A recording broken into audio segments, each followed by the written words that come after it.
I don't recall seeing something like this in Los Angeles politics. A looming showdown at LA City Hall as former Fire Chief Kristin Crowley appeals her removal by Mayor Karen Bass. Plus, we investigate a tip from a viewer about a local business that may not be what it claims to be. It kind of makes them feel like everything's kind of getting back to normal. And reconnecting communities and finding comfort in the simple things, one delivery at a time.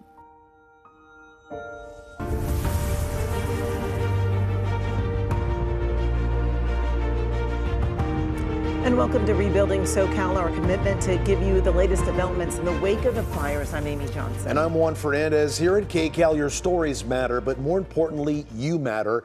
And we will keep you at the forefront of all our coverage as we rebuild SoCal. Yeah, we'll be here Fridays at 4:30 on KCAL. You can also find this half hour on our YouTube page and our website. We'll be getting answers and holding leaders accountable while showcasing Southern California's solidarity and strength, because we stand with you. Yeah, we start with former LA Fire Chief Kristin Crowley, officially appealing her removal as fire chief. Experts tell us they have never seen anything like this before.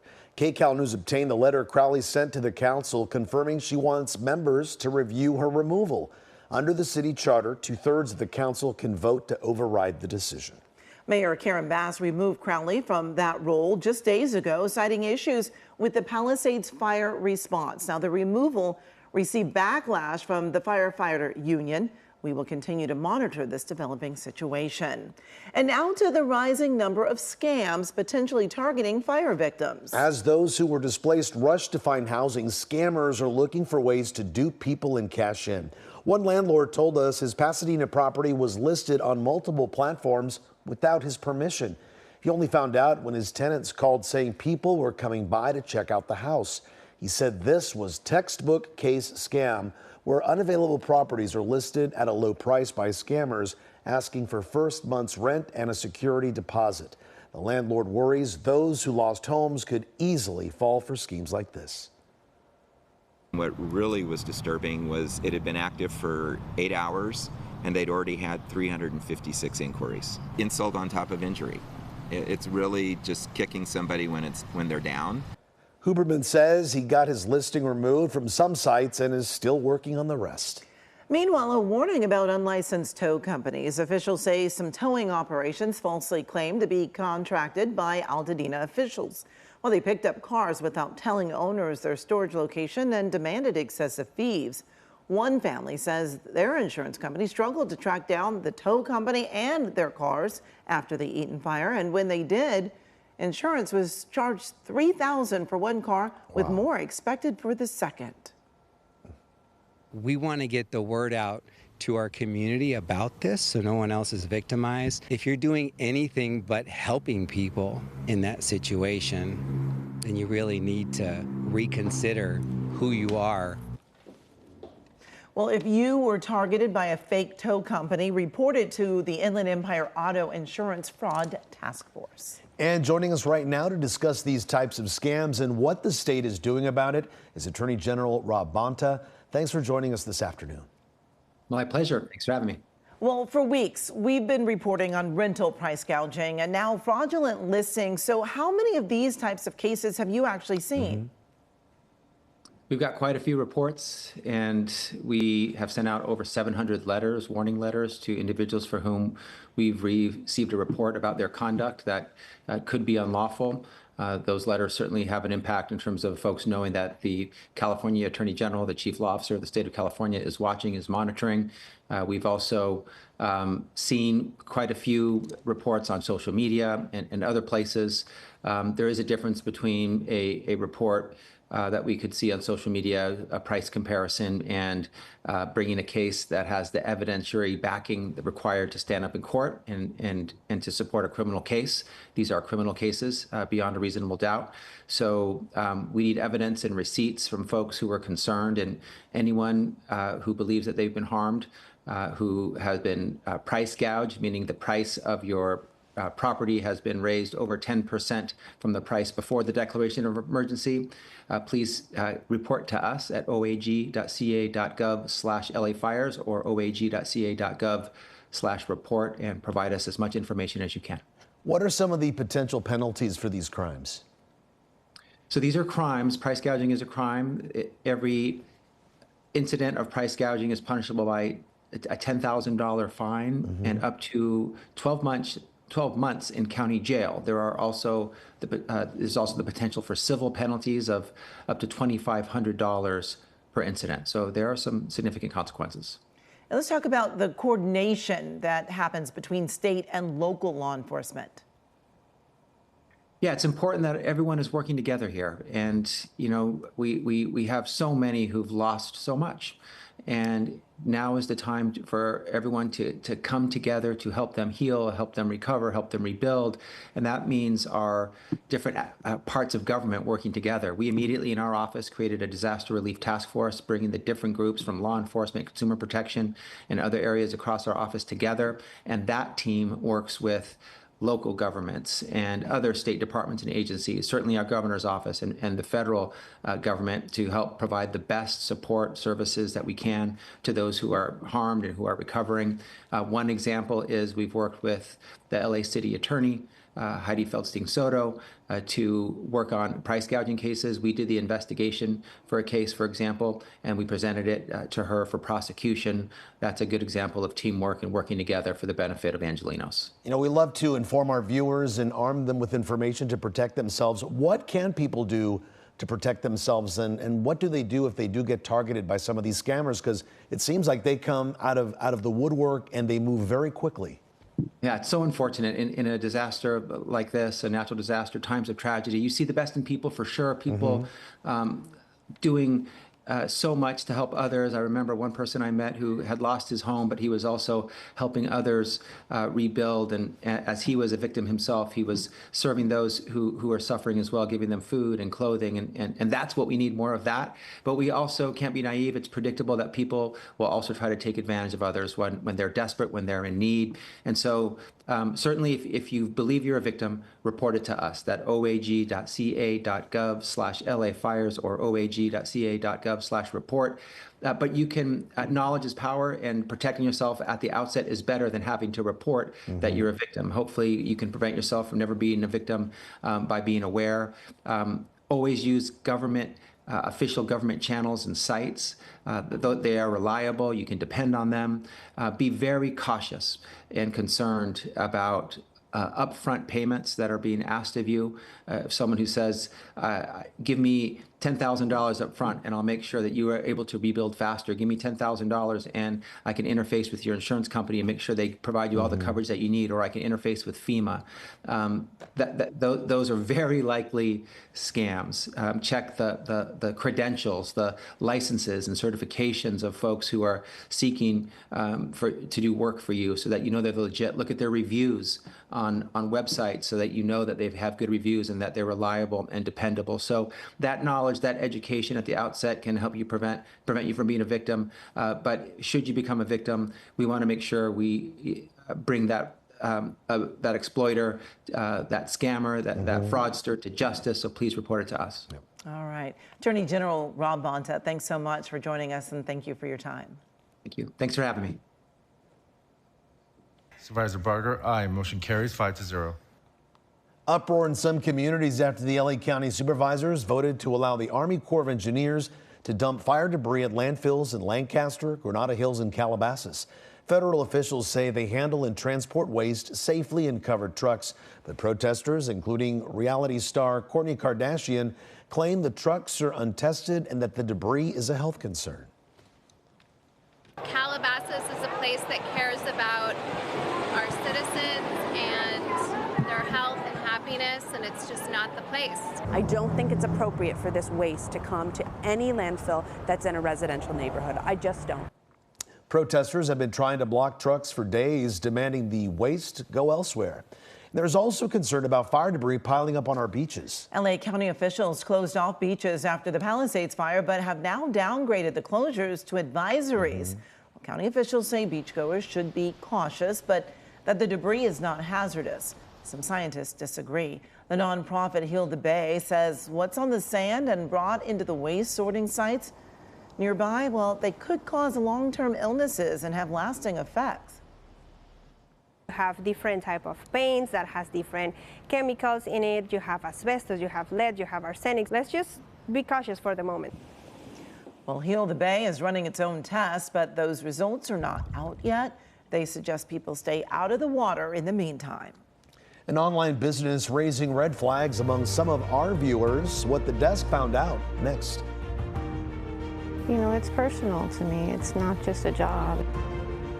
Plus, carrying mail and community pride, how postal workers are delivering a sense of normalcy to the fire zones. And we've partnered with the American Red Cross to help fire victims. If you'd like to donate, scan the QR code on your screen or go to redcross.org/KCAL.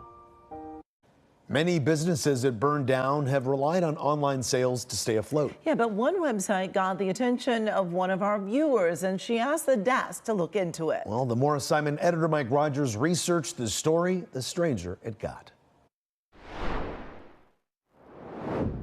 Yeah, you know, so many small businesses lost their brick and mortar stores during the fires and had to transition online. And that's what appears to happen here at the Palisades Boutique. Look at this website. They sell all kinds of things: backpacks, shoes, knitwear for men, different women's tops. But it says also they're going out of business. There's even a banner there that says 10% of every order will be donated to the LA Fire Relief Fund. So let's look at what else they sell on their website. Lots of pretty stylish women's clothing, actually. And they say you're getting big deals on them. $120 top you're getting for almost $60. And they say almost all of them are sold out. I want to show you what else is on their website, because it's messages like this: the LA fires destroyed our store, leaving us with no boutique and no insurance coverage. We stocked up on inventory before the disaster. Now everything must go. And there's that 10% of every order promise as well.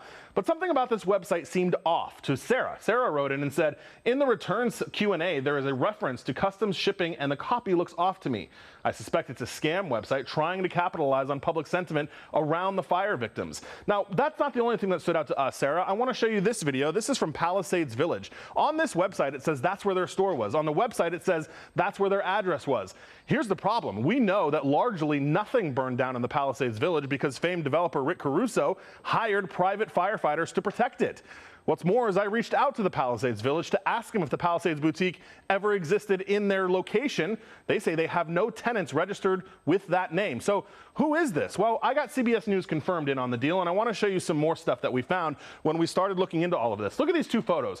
These are side by side. On the left, it looks like a business that is still standing. On the right, clearly after the fires, after it's burned down. Well, CBS News confirmed, verified, this is a Starbucks. This is not a clothing store at all. Let's go to something else that I'll show you that was off. This is a Facebook photo. Palisades Boutique in the background. You see it on the window. You see a man and a woman standing here. Well, CBS News confirmed looked into this too. There's also something hinky about this photo. I want to show you this because CBS News confirmed was able to look at some of the buttons and the jewelry on the men and women's coats, especially her rings right there in the buttons.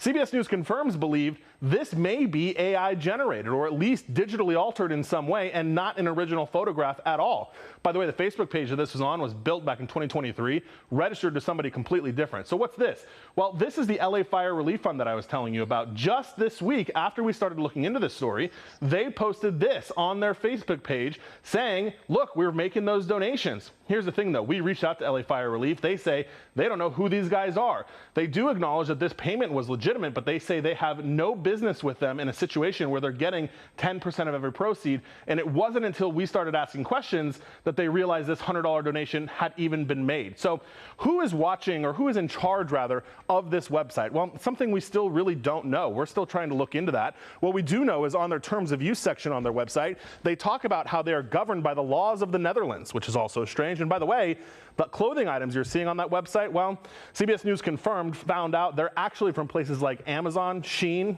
and even Walmart. They're selling a $48 Walmart romper on their website for $80. So we don't know who actually is running this website, but what we were able to figure out is that they never had a brick and mortar business that we could find, and we certainly found no evidence of it ever burning down. That was our Mike Rogers, and here is the very latest look at the website Mike was talking about. You can see it's been shut down. There's only a message saying past orders remain valid and a picture of the Fire Relief Fund donation you saw in Mike's report from last week. Now, if you have a tip about the fires you want Mike to look into, scan this QR code or visit KCALnews.com/tips. Well, the fires took many things, but not community spirit. I might not have known who's up on the cul-de-sac around the corner, but she did. A local mail carrier takes us along as she reconnects with residents on her route.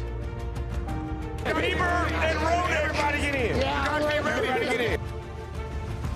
And putting on a great show for a great cause, the charity hockey game that took over LA.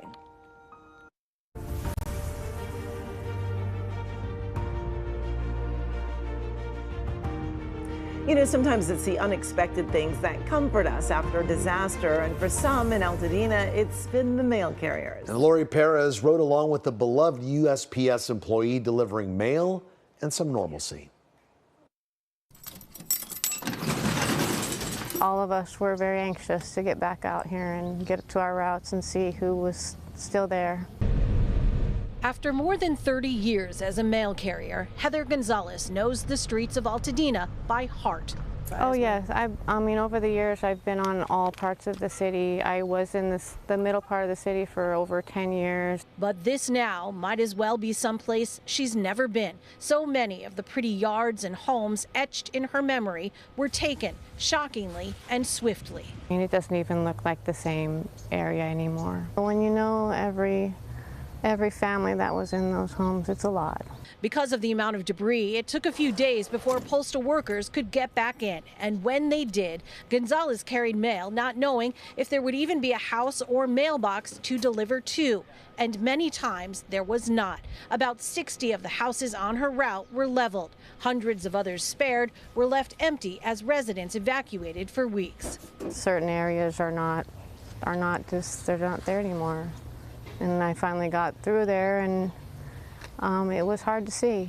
Yeah. It was really hard to see, and to see which ones were gone. Finally, some locals are coming back, like Kirk Rogers, who is gone for 5 weeks. And when they spot Gonzalez, a constant in the chaos, their reunions have been touching. Hi. Hey, Heather. How you doing? We're good. As they reconnect and share their pain. It's not just to talk about it. It's to try to communicate and start some healing, because all of us were hurt by it. She knew these people. I might not have known who's up on the cul-de-sac around the corner, but she did. Heather is part of this community, very much so. That's what the fire did not take, the sense of community from the people who live and work here. Work isn't even the word for what Gonzalez calls it, especially now. It kind of makes them feel like everything's kind of getting back to normal. They see us out here. They have important stuff coming. They have insurance documents. They have checks. Yeah. You know, it's personal to me. It's not just a job. It's really personal. I'm Lori Perez, KCAL News. Well, for weeks, those who lost their homes went to the post office to get their mail. Yeah, and a reminder, victims need to fill out a change of address form when they find a new home. Sure do. A-listers teaming up with hockey royalty on the ice for fire victims. We'll have the highlights for you next.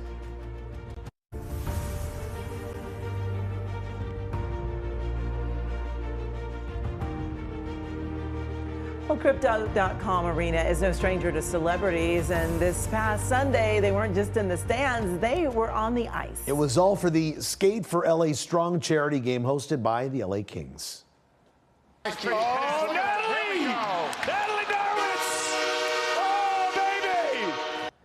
The game featured first responders, celebrities, and NHL All-Star alum. Some of the celebrities who took part included Justin Bieber, Steve Carell, Danny DeVito, Snoop Dogg, Will Ferrell, and Vince Vaughn. Not only get the win, we didn't get scored on. That was important to our team. That was important to us. We should have seen the We're out here to play. We're here to win a championship. Personally honored, but also just so impressed, and it's going to be beyond words, just the way the community's come together. Oh, seems like so much fun, too. Skate for LA Strong has raised more than $1 million and counting. Nice. We want to thank you for watching Rebuilding SoCal. I'm Juan Fernandez. We'll be back next Friday at 4:30 right here on KCAL. And I'm Amy Johnson. You can also find this show on our YouTube page and website.